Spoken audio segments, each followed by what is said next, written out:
Good morning, everyone. My name is Donna Levinson, and I have the privilege of co-leading the admissions team at MIT Sloan with Rod Garcia. Yes, contrary to what the dean said earlier this morning, I by no means do this alone. Rod and I co-lead the team. We have many, many people working on our team. We rely heavily on the people in this room to help us seat amazing classes each and every year. I thought it was important to get that out. I also this morning have the honor of introducing to you Erin Kelly, Sloan Distinguished Professor of Work and Organization Studies at the MIT Sloan School of Management. One of my favorite parts of my job, and I have to admit I do have many, is getting to know our faculty, our amazing faculty, better.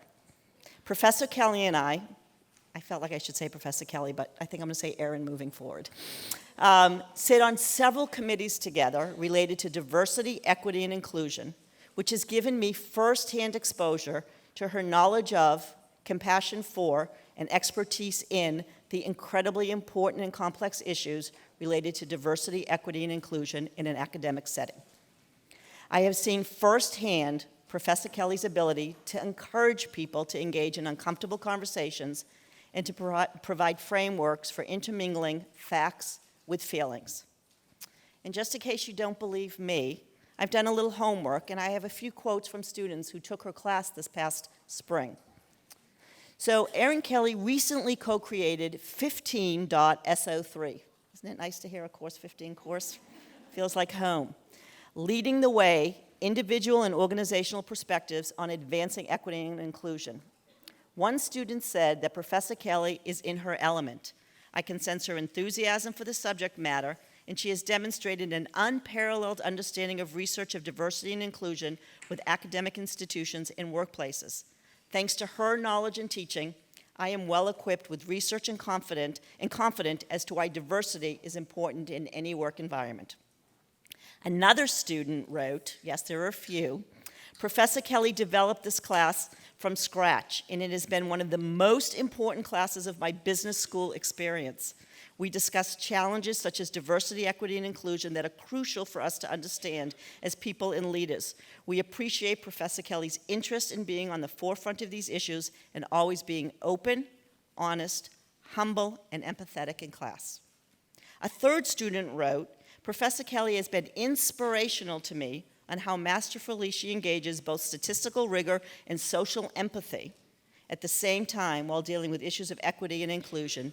And finally, my participation in this class is a highlight of my experience at MIT Sloan. It should be made a core requirement. Maura, did you hear that in the back? I lost my place. I am so grateful that there are teachers who care this much about supporting our development as leaders. This morning, Professor Kelly will introduce ideas from her forthcoming book, Overload: How Good Jobs Went Bad and What We Can Do About It, based on a multi-method field experiment in the IT division of a Fortune 500 company. She will discuss work-life challenges and possible paths to more sane, sustainable, and effective work practices. Please join me in welcoming Professor Erin Kelly to the stage.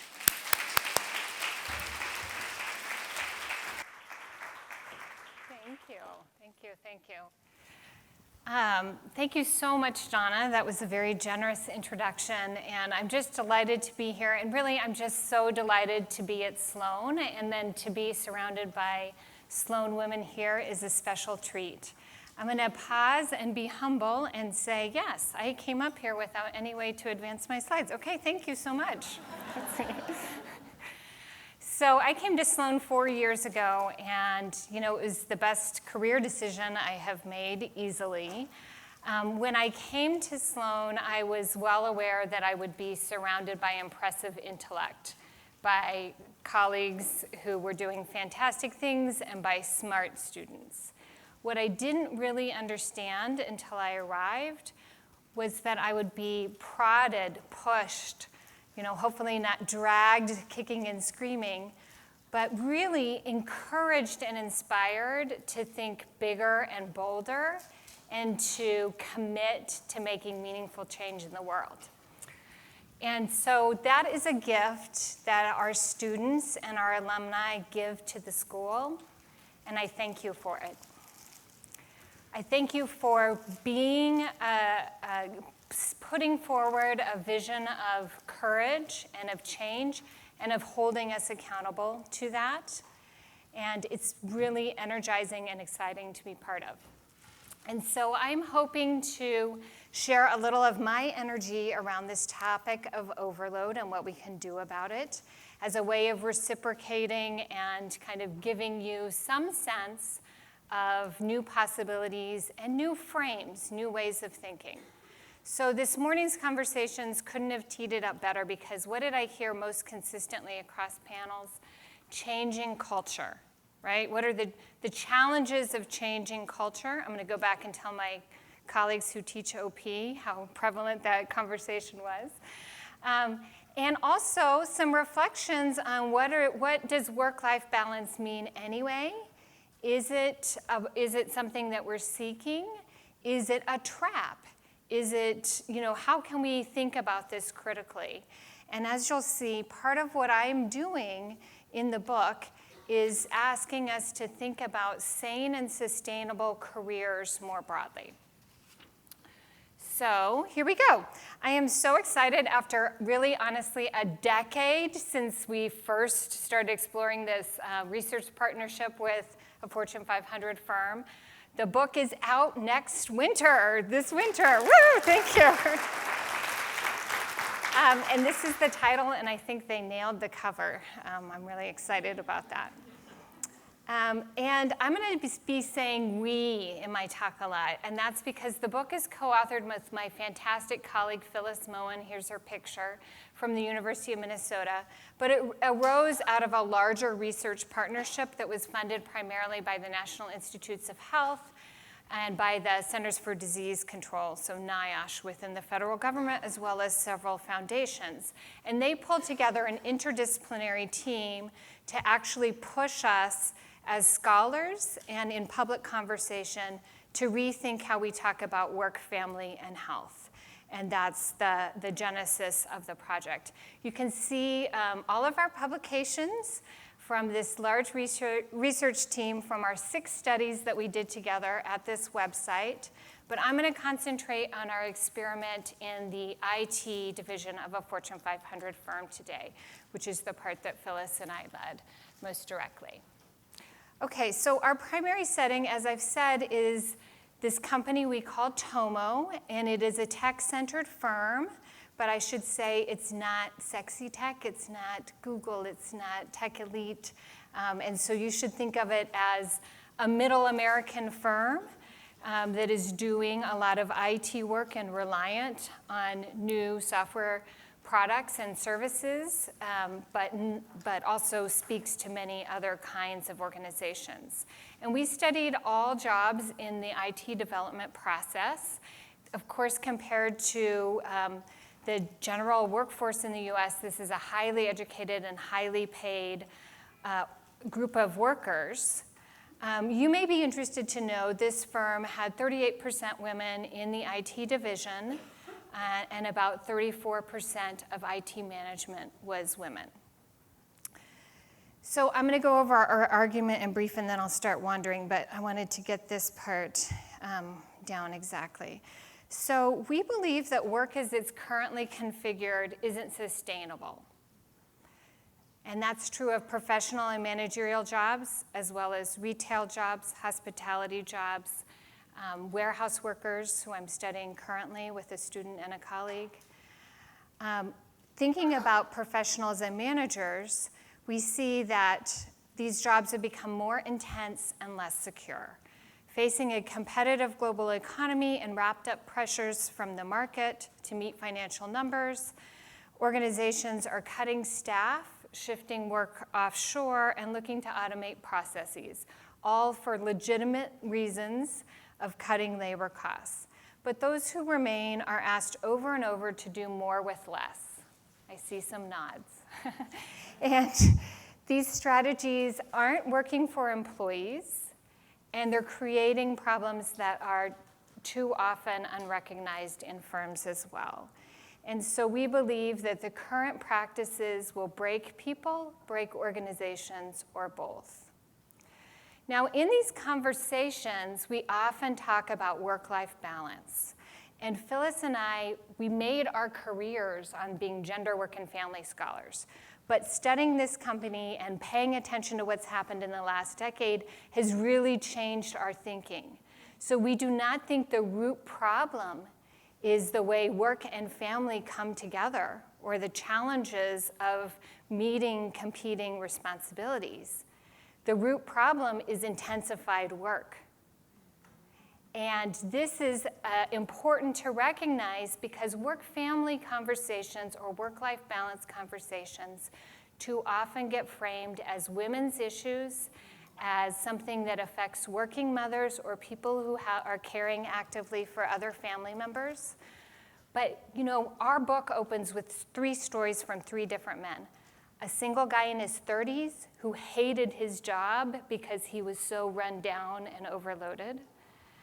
A single dad in his 50s who just had a heart attack, not because of his caregiving responsibilities, because of his 70-hour weeks. And another dad who said, early in our first interview with him, I keep strict boundaries. Like, we all have to make choices. I'm a scout leader, a church leader. I'm committed to my family. I turn off my phone as soon as I leave. And then proceeded to tell us 4 different stories about interruptions in the last week, right?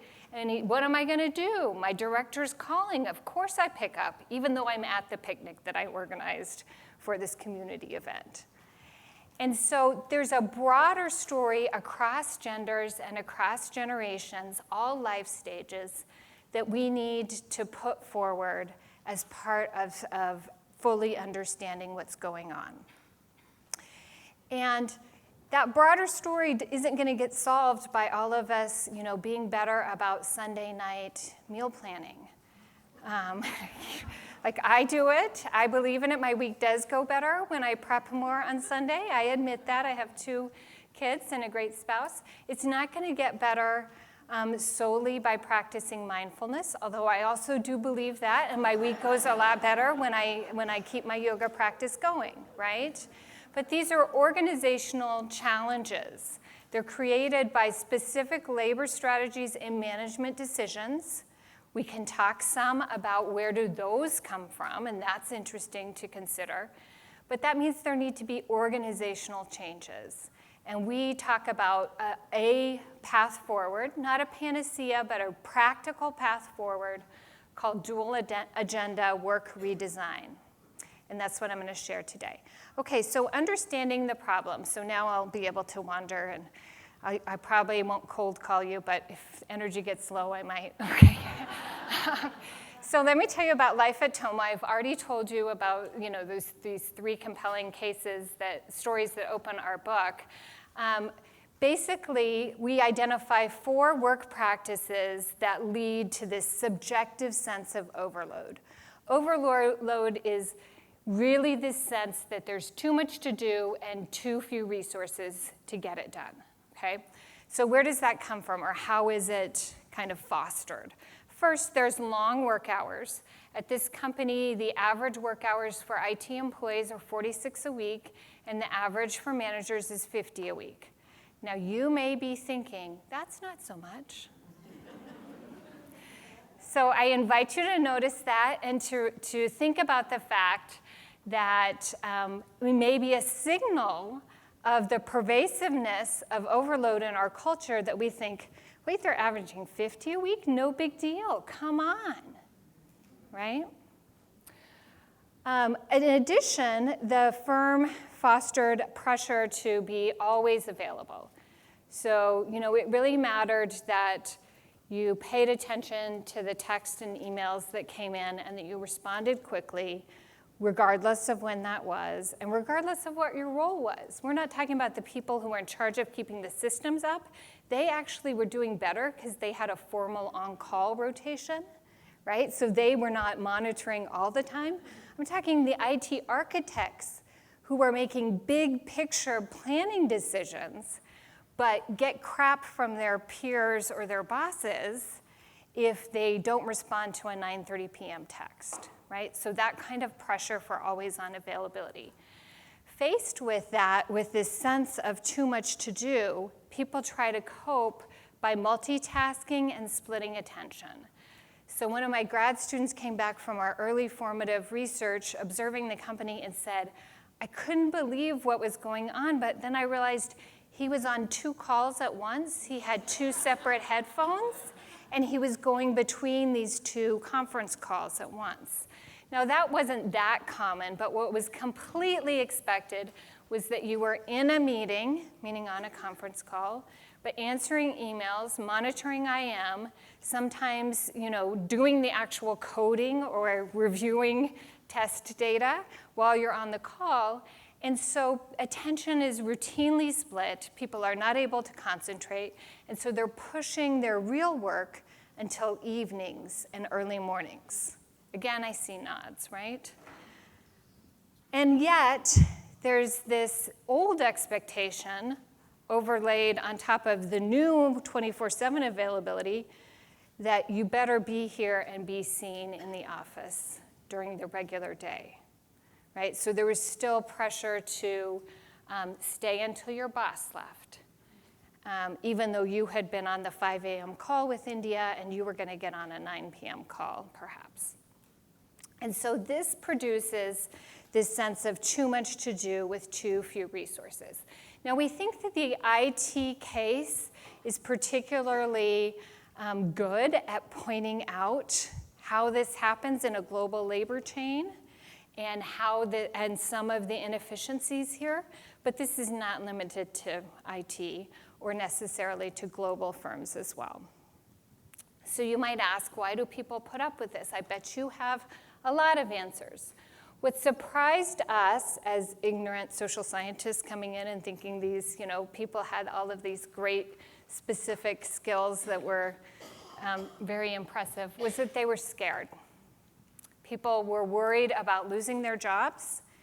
Downsizing had been routine in this company, and so that contributes to the overload because you're now doing the job of 2, 3, or 4 coworkers, and it also makes it riskier to push back, right? Additionally, with the firm's offshore labor strategy, where they had spread IT work to include many more workers in India, there were new coordination tasks, and there were new responsibilities for training and monitoring the work of relatively young and less experienced programmers in India, right? And so that contributes to the stretching, and it also makes it clear that your job is at risk. And so, one way to say this is when everyone's running scared, it feels unwise to slow to a brisk walk. Now, they could tell us exactly why the brisk walk pace was better for work product, for avoiding productivity losses that come when people burn out or leave, and for finding creative solutions that would actually, kind of solve a big business issue. And yet it didn't feel appropriate or safe to say no to anything. So this comes from 25 teams who were given an open-ended question, not the setup I just gave you, not a leading question, a genuinely open question. Given the way things are today, how do you feel? And so people could go up and write any word on the board, and we collected them from 25 teams, and then the bigger words are the bigger words are those that were contributed more often, of course. Green are positive words about the company culture, and red are negative. So you have a sense of the current employee experience, right? I also want to point out only a couple of these words are about family, right? Now, it may be that family and other commitments and taking good care of your own health and pursuing the things you care about in your community are part of why things feel stressful and overly demanding, but that's not how it's experienced, right? And the work-family framing, as I've hinted at, may be risky because it closes down some options and points us in the wrong direction. So we were brought in as a research team because some of these costs were recognized. So the company knew we're facing a lot of burnout. We're having trouble retaining people who have skills we really need. And we're not the new sexy tech kid on the block, even though we're a good employer. And that, in combination with the culture we have, makes it really hard for us to recruit young workers that we're excited about. And so there were recruitment issues there. What we learned from both quantitative analysis and from interviews were the ways that this experience of overload was also having other negative effects, including people recognizing that they were being rewarded for the wrong things, right? That they were having to basically craft a way to do their real work outside of the workday, for example. They recognized the inefficiencies and distractions in meetings. They recognized some of the unacknowledged costs for the global staffing strategy. And they often would talk about the health consequences and then how that, of course they wanted to support so-and-so who had a heart attack or had a stroke at 45 or whatever the issue was, but they were also missing that person's contributions on the team. And so this was the situation as we went in. So I'm going to talk a little bit about possible solutions. And here, Judy had mentioned, wouldn't it be great if we could streamline things? If you know how to streamline things, let us know. I'm going to show you that employees know how to streamline things, right? And what we need to do is create a culture where they're able to do that, which is about changing the expectations and the norms and what is rewarded. So hopefully that'll become clear. First, though, I want to talk about a common response in many companies, and that's flexible work arrangements as accommodations. Right? Sounds good, well-intentioned. Let's talk about some of the issues with this. The company here already had an official policy allowing a flexible schedule and regular telecommuting if you made an application and that went up the chain and got approved by your VP. That's actually very common in many large organizations in the US today. But those arrangements are individually negotiated and granted at manager's discretion. So it turns into a kind of mother may I work at home 2 days a week, or mother may I limit my travel for the next 6 months, or kind of a request. And some people are lucky because they have a supportive manager and get that, and others are resentful if they don't, right? If their manager doesn't approve and you can see someone in a similar role has made this work, that's a path to the door. The other issue is that in that context, where the old rules of the game are still at play and a few people get to make deviations around the margin, you end up where people get flexibility but then pay career consequences or feel stigmatized. And in that context, people do not pursue the flexibility that might be useful to them because they don't want to accept that trade-off. And that's particularly true of men. So, there's fantastic research on men seeking flexibility under the radar, whereas women using official policies that are also stigmatized, and so you end up reinforcing gender inequalities. So in a way you can summarize this as saying the words flexible work arrangements then trigger all of these associations quickly in our minds, right? To family, to women, to lower commitment or lower productivity. So, and that's the case even though recent research suggests dads report as much work-family conflict as moms. So what we wanted to do is something we call a work redesign approach. I earlier mentioned it's a dual agenda work redesign approach. It's directly inspired by the path-breaking work of Lottie Balin. So if you were here 2 years ago or you came across Lottie, in any of your time at Sloan, this whole project is inspired by her work.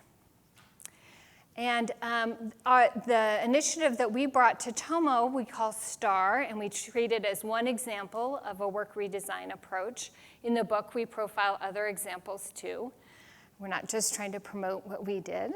And the key thing is that whole teams or work groups go through a collective process of thinking about how they do their work together and when and where they work.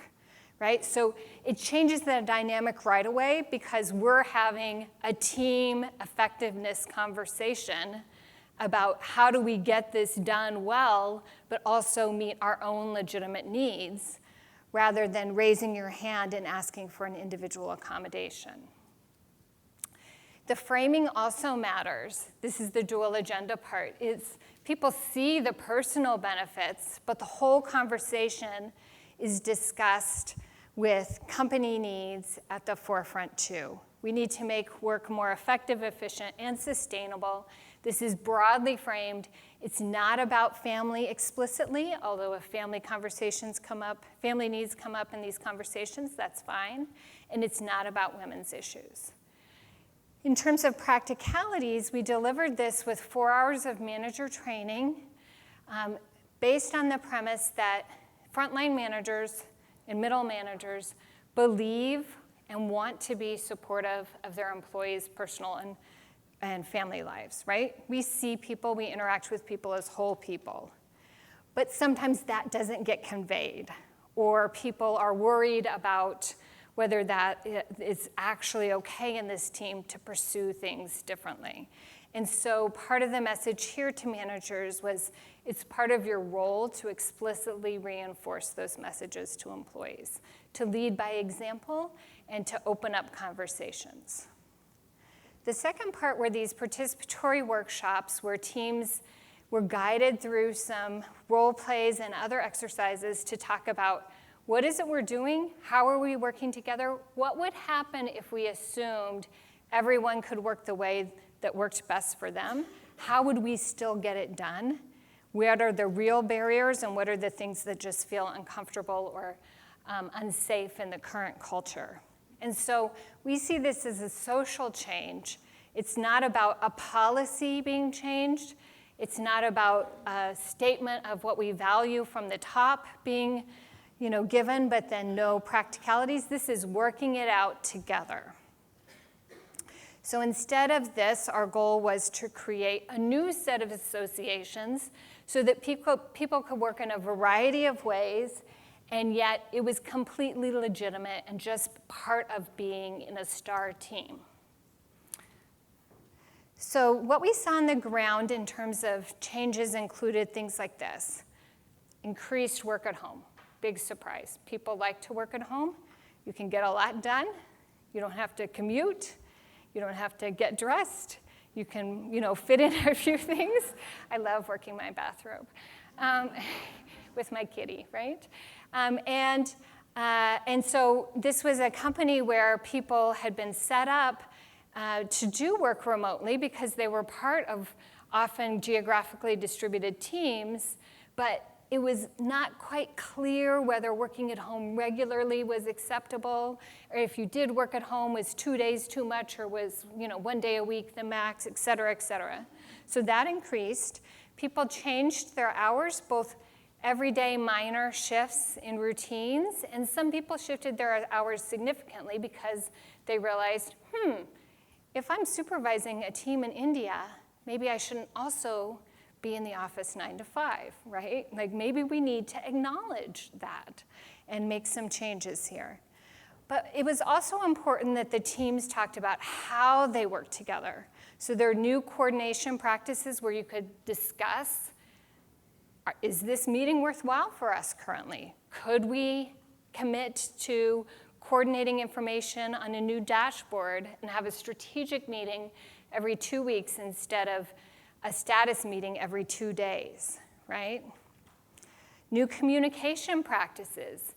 One of the issues were these constant interruptions. And so many teams had at least one person who said, I would love to turn off IM and do heads down time 2 hours a day.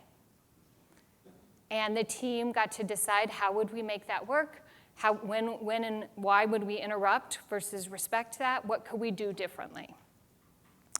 And importantly, underlying all of these behavioral changes is a new sense in the culture that it's legitimate for individuals to decide when, where, and how they work in dialogue with their teams. So this is really a shift in decision rights or control. And because it's supported by managers, from the senior leadership through the middle managers, people report feeling much more trusted and appreciate that enormously. So did it work? Okay. I'm going to geek out a little bit, right? Because I want to show you the rigor of the design and how exciting that was. I took out the equation, but I want to talk you through the field experiment and why that matters. So what we did was this field experiment. Everything I've described so far is based on the baseline situation. We had 56 work groups within this IT division. We randomized which ones got STAR and which ones continued on with the usual company practices. We followed them over the next 3 years. We surveyed their spouses and partners. We had them wear sleep watches. We took cortisol. We got cortisol reports. We interviewed their teens if they had a teen of the right age. And so this allows us to talk about the effects of this workplace change with confidence, right? Because this is just a sample outcome. But if you look on the left, these two groups are people hired by the same company, working in the same kinds of jobs. At the beginning, they look the same, right? This is not comparing Apple and Google employees or Apple employees and people at a small IT firm in Minnesota, right? These people looked the same at the beginning, and so we can be confident that the changes we see are due to this work redesign initiative. What's more, our analysis is like changes in Donna's sleep patterns over time, changes in Erin's job satisfaction over time, right? We're adjusting for the within-person factors that are stable over time. So this is an example of what we would see in a case with an outcome where STAR made a big change. The red line becomes quite different from the gray line. Not everything changed, of course. In fact, this is work hours. So work hours did not change for the two groups, but I'm about to show you the experience of work did change significantly. Then, here please notice the stuff at the bottom, the red there. Even though this had this beautiful, rigorous field experimental design, like really the best science I'll ever get to do, the experiment unfolded in the real world, and the company was acquired partway through our study. Just a little organizational change to factor in, right? And so some of our analysis has to separate out people who went through STAR before the merger implementation began as compared to people who went through STAR later on when they already were trying to read the culture of the acquiring firm, and they had a guess that this might not fly. So what do we see? We saw, first of all, people reported more sense of control over when and where they worked. So great, that's what we wanted them to feel. They reported in our survey measures that they felt it. Second, employees reported manager support for personal and family life, right? So the frontline managers were conveying something different to their employees. People reported greater family time, improved sleep. The watches showed small differences in duration, but larger differences in sleep quality, and increased job satisfaction. At the same time, people were reporting less work-life conflict, less burnout, stress, psychological distress, and lower cardiometabolic risks among those who were 40 and older. So really exciting. There was some crossover to teens. So teens who had a parent in STAR reported healthier sleep patterns and better emotional health over the next year, probably because of availability of parents and reduced stress for those parents. You'll notice that some of these are most evident among the people who went through STAR before the merger implementation. That's what the asterisks are. So are there gender differences? I want to raise that question briefly. First, women in this sample were working similar work hours and patterns to men, right? So the women who stayed at Tomo looked just like their male peers. But in general, women report higher stress, overload, psychological distress. And that's true across the board. So here are some of the reasons that social scientists think that might be true. First, women admit it, right? Surveys. There's social desirability bias that makes it hard that affects survey responses. Second of all, maybe there's greater workload when we put paid and unpaid work together. Third, because it's not part of our cultural norms, when work does affect women's home lives, they feel extra guilty about it, and that weighs on them. And then fourth and pragmatically, they're much less likely to have a spouse who's not working. These women were less likely to be married than their male peers, and they were less likely to have a spouse who was not employed. But most STAR effects were similar for men and women, except this one. So what you see here is men in usual practice and men in STAR, 1 year after the initiative started, no statistically significant difference. But women in the usual practice group had much greater stress than women in STAR by 1 year in. And we see the exact same pattern for psychological distress, which is just a measure of mental health concerns that don't rise to the level of a clinical diagnosis. So STAR is especially beneficial to women, in part because women start with a higher level of stress and psychological distress. Okay, I'm going to wrap up quickly. I'm going to skip a couple things. Benefits for the company. Key, I've mentioned higher job satisfaction, also less interest in leaving the firm, and we followed for 3 years after the launch and see a 40% difference in voluntary exits for people in STAR as compared to the usual practice control group. Now, people were pretty satisfied with the benefits and salary at this firm, so the turnover rate was not extremely high to begin with, but there is a significant difference for the STAR versus treatment group, and that's similar for men and women and people of all generations. Because of that difference in turnover costs and training, we worked with the company and they estimated an ROI of about 1.6 for the STAR initiative, driven largely by that difference in turnover.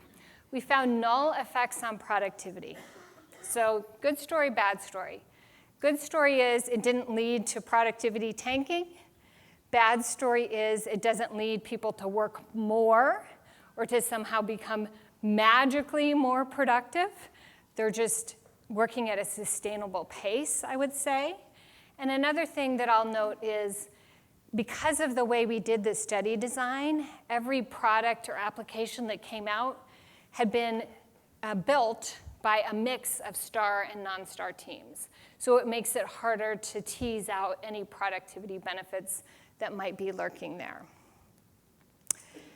In general, I've been arguing that overload is the underlying issue. I've talked some about the causes of that. I've talked about the value of moving beyond a work-life framing to push for dual agenda work redesign, to look for smart and sustainable ways of working. And I've talked about that partly as appealing because it has a broad appeal and it recognizes the needs and the impact for all kinds of employees, as well as the benefits for the firm. To end, I just want to raise the question of what can we imagine together, right? Part of what I want to do next is get more involved in future of work conversations. Because I know you're all having them. We all should be having them. But I also know that you're out there creating the work of the future today. You are doing that as founders, as leaders at all levels and in all kinds of roles, as courageous people who ask hard questions. And I think we can imagine both a more sustainable and a more inclusive future of work. And I'd like us to do that together. So thank you.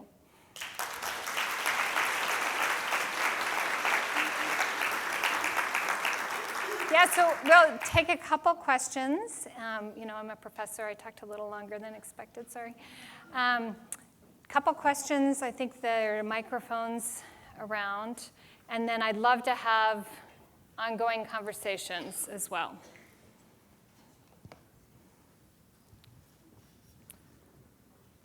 Thank you. It is on. It's on? Okay, great. Thank you. Awesome. I mean, I think this is such a timely conversation because, at first when you started speaking, it was hard to take it because I'm no longer, a work bee. I'm a leader in the organization. So to take this is kind of like, take some courage. So thank you for that. And one of my question is, with regards to the difference in the initial stress between men and women, have you considered the fact that perhaps, and I don't know if this is scientifically measured, but my sense is that women have a much stronger inner critic. So when I'm dealing with problems at work, I feel that affects me a lot more than my male peers. So I wonder if that is scientifically proved and if it was something that was considered. So that's a great question. So I'm not a social psychologist. I'm an organizational change scholar, but I've read a lot of the gender and mental health literature. And it's a very consistent finding with regard to stress and psychological distress and other well-being measures. So I think it may be, I'm not sure it's inner critic. I don't think we've isolated that it's inner critic, but there's, it seems that women are more reflective about what they'd hoped for and what they're experiencing right now, and more willing to admit that there's a gap there and that they're feeling that struggle. Some of that might be, as I said, because these were face-to-face interviewers with a trained, survey interviewer. But even so, subconsciously, people may just edit a little bit if they feel that it's not, being a strong, capable, high-stamina man to admit that you're feeling overloaded there. Great question. Thanks so much. I'm wondering if you've thought at all about how you might set up an experiment like this in a professional service environment where you have an external client that might be impacting the way that people do their work. Sure. That is great. I have thought a little bit about it, and I am open to research partnerships. I would love to. These are the things, as a scholar, that I think need to be done next. Now, I'm off studying warehouse workers, which is very exciting, so I'm not going to be able to do all of them, but I would love to be part of in conversation with people. And one of the key issues is in professional services and other client-facing roles, there's a story, at least, and I believe the industry is built on tending that relationship and making sure it's one-on-one. And so I think that there are creative ways to redesign work to be at least slightly more sustainable and slightly different in even those kinds of jobs, but I think that needs to be tested. I think it really does need to roll out. I've written some with Leslie Perlow, who did the PTO experiment at BCG and found some very positive effects. But I think that probably, there's more things to learn and try in that domain as well. And these are the other questions that I have. So if you have a site that is a good match to any of those, be in touch, please. I think, is that okay? One more, yes. One of the questions, or one of the things you brought up, which I thought was very interesting, is the stigma of flexible arrangements being individual accommodations, which I totally agree. That is a true thing. I see, at least in my work. And then you talked about the importance of making sure to do this right and to make it work, it should be a collective process. And I think for me, I would love it if you could unpack that more and what that means, because I don't know if that means like with my senior management team, with my direct team, or just what that means in the workplace when it's collective. That's great. I love that question. Yeah, I think that this can happen at a team level, even if you're not an executive who can say, okay, we're going to do a work redesign initiative. And I think that happens when people have honest conversations that start with the question, what are the costs of the current practices? What are we bearing now and dealing with now that is problematic for us, but we've adapted our way around it? We're trying to endure, we're soldiering on. Some of us are leaving because we're unhappy with it. And laying those out and naming those assumptions so that then the team can think about what could change. Now, of course, it requires a lot of courage. In some cases, it may be unwise. If you know that the performance evaluation system currently really emphasizes who's here the longest, billing the most hours, most immediately responsive to the client, it can be risky to bring up those conversations, and I can't advise whether that's a good idea or not in any particular case. But where the conversations can happen, I think people want to work in a more sustainable way. They do care about family caregiving and family responsibilities of all kinds. We all have bodies, and our bodies cannot necessarily handle what we ask of them year after year. And so there's a broad group of potential constituents who may be open to those conversations. And I'll just say Appendix 3 of the book has ideas for managers and ideas for individual employees too. So thank you so much.